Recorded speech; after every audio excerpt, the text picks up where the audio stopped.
बिस्मिल्लाहिर्रहमानिर्रहीम अस्सलामुअलैकुम। मेरा नाम है मलिक सोबान असगर और आप देख रहे हैं मेरा YouTube channel gardening with Soban. मैं उम्मीद करता हूँ मेरे देखने वाले तमाम अहबाब खैरियत से होंगे। वेलकम करते हैं आपको आज की नई वीडियो में।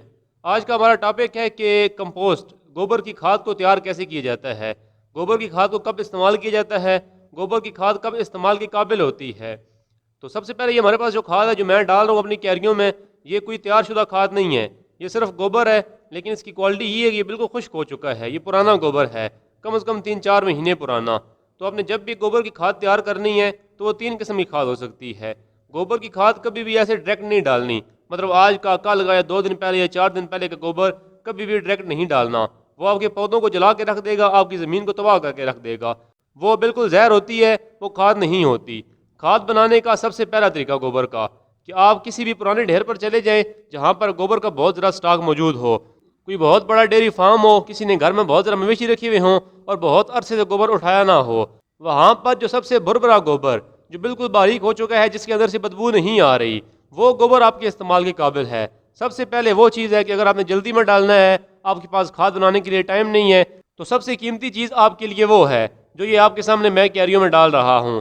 इसका इस्तेमाल करने का तरीका ये होता है कि इसकी हल्की हल्की तह अपनी मिट्टी के ऊपर लगा दें और इसी मिट्टी को खोद कर इसके अंदर पानी लगा दें। ये 2-3 दिन के अंदर अंदर बिल्कुल इसके अंदर मिक्स हो जाएगा और ये ज़मीन काश्तकारी के लिए बिल्कुल तैयार होगी और ये वैसे ही काम करेगा जैसे आप खाद तैयार करके डालते हैं।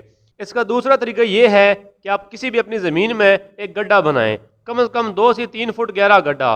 उसके अंदर आप गोबर डाल दें, चाहे ये गोबर डालें चाहे फ्रेश गोबर डालें, कोई भी गोबर डाल दें। उसके ऊपर 2 इंच की मिट्टी की तह लगाएं, उसके ऊपर दोबारा गोबर डालें, फिर मिट्टी की तह लगाएं। कम से कम 4 से 5 तह गोबर की होनी चाहिए, उसके ऊपर 4 से 5 तह ही मिट्टी की होनी चाहिए। अगर गर्मियां हैं तो 5 से 10 दिन के अंदर अंदर आपकी खाद बेहतरीन लेवल की तैयार हो जाएगी। अगर सर्दियां हैं तो कम से कम 1 महीने बाद आपकी वो खाद बिल्कुल तैयार होगी, इस्तेमाल के काबिल होगी। यह है दूसरा तरीका खाद को तैयार करने का।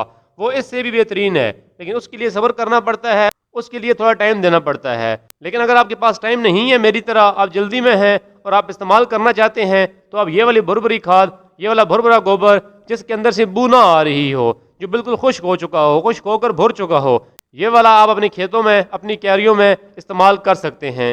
इसका तीसरा और इन दोनों से भी बेहतरीन तरीका जो मैं भी इस्तेमाल करता हूँ वो ये है कि बड़ा सा ड्रम लें, बड़ी सी बाल्टी लें या कोई भी बड़ा बर्तन ले लें, उसके अंदर गोबर डाल लें। उस बर्तन के हिसाब से जितना बड़ा आपका बर्तन है उतना ही उसके अंदर आपने गोबर डालना है, लेकिन उसको फुल नहीं भरना, उसका 1/4 हिस्सा खाली रखना है। उसके अंदर पानी भर दें, पानी भर कर किसी लकड़ी से उसको हिलाते रहें 4-5 दिन, 10-12 दिन, जितने दिन आप वेट कर सकते हैं। उसके अंदर आप अपने घर की बची हुई सब्जियां डाल सकते हैं, सब्जियों के छिलके डाल सकते हैं, कुछ भी ऐसी चीज़ें आपके पास बची हुई हैं, आपके घर का किचन का राशन, वो उसके अंदर आप डाल सकते हैं।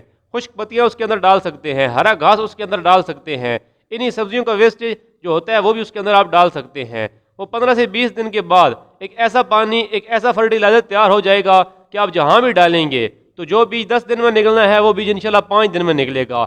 जिस पौधे ने महीने बाद फल देना है वो इंशाल्लाह हफ्ते बाद फल देगा।